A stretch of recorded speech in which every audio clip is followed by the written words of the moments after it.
नमस्ते भारत। आप सभी लोगों के बीच में एक बार फिर से मैं उपस्थित हो गई हूं। निवेदन सिर्फ इतना सा कि इस वीडियो को लाइक कीजिएगा, अंत तक देखिएगा, शेयर कीजिएगा और बेल आइकन हिट करते हुए मेरे चैनल को जरूर सब्सक्राइब कर लीजिएगा। इन्फोर्समेंट डायरेक्टोरेट ने एक लीडिंग फेमस मीडिया हाउस के खिलाफ कड़ा एक्शन किया, ताबड़तोड़ छापेमारी करी।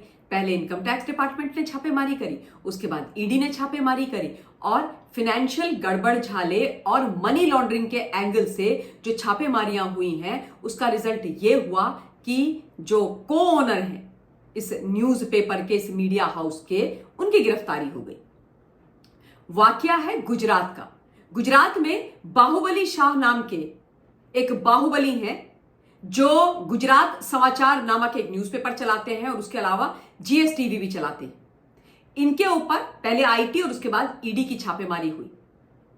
ताबड़तोड़ छापेमारियों के पश्चात इनकी गिरफ्तारी की गई, लेकिन जैसे ही इनकी गिरफ्तारी हुई ये बीमार पड़ गए, इनका स्वास्थ्य बिगड़ गया, ये सीरियस हो गए, स्थिति इनकी गंभीर हो गई।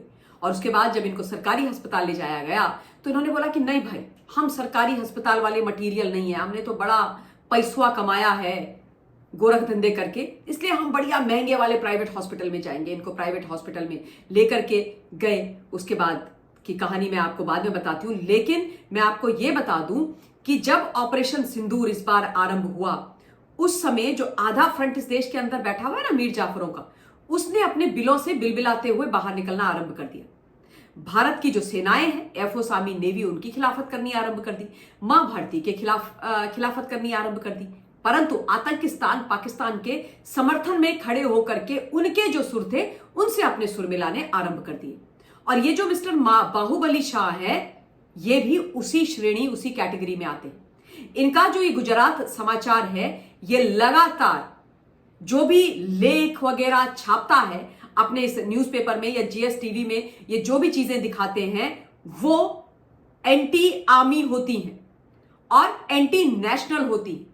तमाम इनकी जो एक्टिविटीज हैं इन दो चीजों पर ही निर्भर करती हैं, anti army and anti navy. इनका जो एक्स हैंडल है, जो अभी कुछ दिन पहले ही हमारी इन्फोर्समेंट आईटी ने, इन्फोर्समेंट एंड ब्रॉडकास्ट डिपार्टमेंट ने बैन कर दिया था, उसमें भी सारे का सारा जो मसौदा है वो फेक नैरेटिव फैलाने वाला है, हमारी सेनाओं का, देश का मनोबल गिराने वाला है, फेक इंफॉर्मेशन को फैला करके प्रोपेगेंडा तैयार करने वाला है। यानी भारत के खिलाफ और पाकिस्तान के पक्ष में खड़े होने वाला इनका रवैया है। और ये सारी चीजें तो ये करते ही हैं, लेकिन उसके साथ साथ भाई इनकम टैक्स की यदि रेड पड़ी है तो आईटी की चोरी भी करते हैं। यानी कमाते हैं 1000 रुपया और दिखाते हैं 100 रुपया और 100 रुपये पर टैक्स देते हैं। ये इनकी सच्चाई है। और उसके अलावा मनी लॉन्ड्रिंग के एंगल से भी इनके ऊपर ईडी का एक्शन हुआ है। यद्यपि मैं आपको यह भी यहां पर बता देना उचित समझती हूं कि ईडी ने अभी तक इस पूरे मामले के अंदर किसी भी प्रकार का कोई आधिकारिक अपना स्टेटमेंट नहीं दिया है, परंतु छापेमारी इनके ऊपर हुई, ताबड़तोड़ छापेमारियां हुई हैं। शनिवार को हुई, उससे पहले हुई, ये बात हर जगह अब जग जाहिर हो गई। अच्छा, ये जो इनका अखबार वाला धंधा है, इसके अलावा 15 और धंधे ये चलाते हैं। इनके बड़े भाई हैं श्रेयस शाह, उनके साथ मिलकर के मैनेजिंग एडिटर इस जो समाचार पत्र है गुजरात समाचार, उसके इनके बड़े भाई ही हैं। तो दोनों भाई मिलकर के रंज के लूटपाट भी कर रहे हैं और देश की खिलाफत भी कर रहे हैं। लेकिन जैसे ही गिरफ्तारी होती है वैसे ही ये बीमार पड़ जाते हैं और उसके बाद ऑब्वियसली कहते हैं कि हमें जमानत दे दो। खबर यह है कि भाई इनको छोड़ दिया गया। इनकी गिरफ्तारी के पश्चात इनको मेडिकल कंडीशन के कारण और मेडिकल बेसिस पर बेल मिल गई। अच्छा, जैसे ही इनकी गिरफ्तारी हुई तो जो इकोसिस्टम है उसने बिलबिलाना आरंभ कर दिया। उन्होंने पंचम सुर में हल्ला मचाना आरंभ कर दिया, लंग पावर दिखानी आरंभ कर दी। और इन सब में सबसे ऊपर देश के leader of opposition Rahul Gandhi थे। राहुल गांधी ने बोला कि भाई ये तो प्रेस के ऊपर बहुत बड़ा हमला है, ये विचारों की अभिव्यक्ति के ऊपर कुठाराघात है। मुझे आश्चर्य होता है कि भारत के विरोध में, भारत की सेनाओं के विरोध में बोलना कौन से विचारों की अभिव्यक्ति है भाई? क्या हमारा संविधान यह बोलता है कि विचारों की अभिव्यक्ति की स्वतंत्रता का गलत प्रयोग करके आप इस देश की खिलाफत करो? उस जांबाज सेना के विरोध में खड़े हो जाओ जो अपनी जान को हथेली में रख करके दुश्मन मुल्क के अंदर घुस करके उनको मार करके नेस्त नाबूद करती है और हम सबकी सुरक्षा करती। और यदि हमें हमारा संविधान विचारों की अभिव्यक्ति की स्वतंत्रता का अधिकार देता है तो बहुत सारे हमारे कर्तव्यों का बोध भी हमको कराता है। वो कर्तव्य हम क्यों भूल जाते हैं जो इस देश के प्रति, इस देश के संविधान के प्रति हम सबके। और हम जब मैं बोलती हूं तो मैं बात मीर जाफरों की करती हूं, उस आधे फ्रंट की करती हूं, और जो इकोसिस्टम इस देश के अंदर बैठा है, टूल किट टुकड़े को टुकड़े गैंग, उसके जो सदस्य हैं उनकी करती हूं। और मिस्टर राहुल गांधी से स्पष्ट शब्दों में यह पूछती हूं कि तब आपकी आवाज कहां चली जाती है भाई, जब इस देश की खिलाफत करने के लिए नेहा राठौर और आपके खुद के मिस्टर सिद्धरमैया जैसे लोग बोलना आरंभ कर देते, भारत का विरोध करके पाकिस्तान के पक्ष में खड़े हो जाते, तब आप कहीं नहीं दिखाई देते।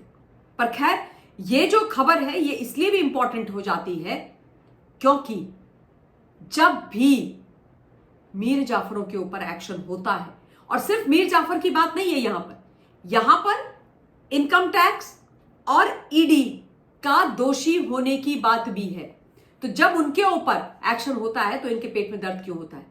इसीलिए ना, क्योंकि ये तमाम जो लोग हैं ये इस इकोसिस्टम का फ्रंट है। ये लोग जो fake story, fake narrative in लोगों को देते हैं, ये जो गुजरात समाचार वाले बाहुबली शाह आदि टाइप के लोग हैं, या फिर वो ध्रुव राठी जो विदेश में बैठा हुआ है, ये लोग हैं, वो इसके बाद इनके अपने मालिकों के नैरेटिव को चलाते हैं। और ये भी खबर आती है कि भाई मोटा पैसा फंडिंग इन लोगों को इसके लिए दी जाती। इसीलिए तो इनके ऊपर जब एक्शन होता है तो इनको लगता, जो इकोसिस्टम है उसको ऑब्वियसली ये लगता है कि हमारे ऊपर एक्शन हो गया, और उसके बाद वो बिलबिलाना आरंभ कर देते। पर 100 बात की एक बात यहां पर यह है कि जो भी गलत करेगा उस पर एक्शन होगा। तो ईडी ने यदि एक्शन लिया है तो पुख्ता सबूतों के आधार पर लिया है, और ईडी ने पहले एक्शन नहीं लिया है। पहले इनकम टैक्स डिपार्टमेंट ने रेड मारी और उनके पास अगेन पुख्ता सबूत है कि किस प्रकार से जो फाइनेंशियल आर्थिक गड़बड़ झाला है वो बाहुबली शाह और उनके भाई श्रेयस शाह ने किया है इस गुजरात समाचार और जीएसटीवी के माध्यम से, यानी इसको फ्रंट बना करके। तो इसके बारे में बाकी जो इंपॉर्टेंट डिटेल्ड जानकारियां आएंगी वो भी मैं आप लोगों के बीच में रखूंगी, क्योंकि अब इस विषय पर, इस खबर पर मेरी नजर लगातार बनी रहेगी। और इकोसिस्टम जो भी बोल ले, हमें सच बोलना भी है और सच समझना भी है। मैं जानती हूं कि इस खबर को किसी ने कवर नहीं किया, लेकिन इकोसिस्टम ने चिल्ला चिल्ला करके माहौल बना दिया कि भाई ईडी किस तरीके से प्रताड़ित कर रही है मिस्टर बाहुबली शाह को, और किस प्रकार से मीडिया के ऊपर प्रहार हो रहा है। और ये जो हल्ला है इसी को ध्यान में रख करके तथ्य और सत्य आप लोगों के बीच में इस वीडियो के माध्यम से रखने का निर्णय मैंने लिया, और अब पूरा विषय आप लोगों के बीच में रख दिया है। तो इस समय इस वीडियो के लिए इतना ही। बहुत बहुत धन्यवाद।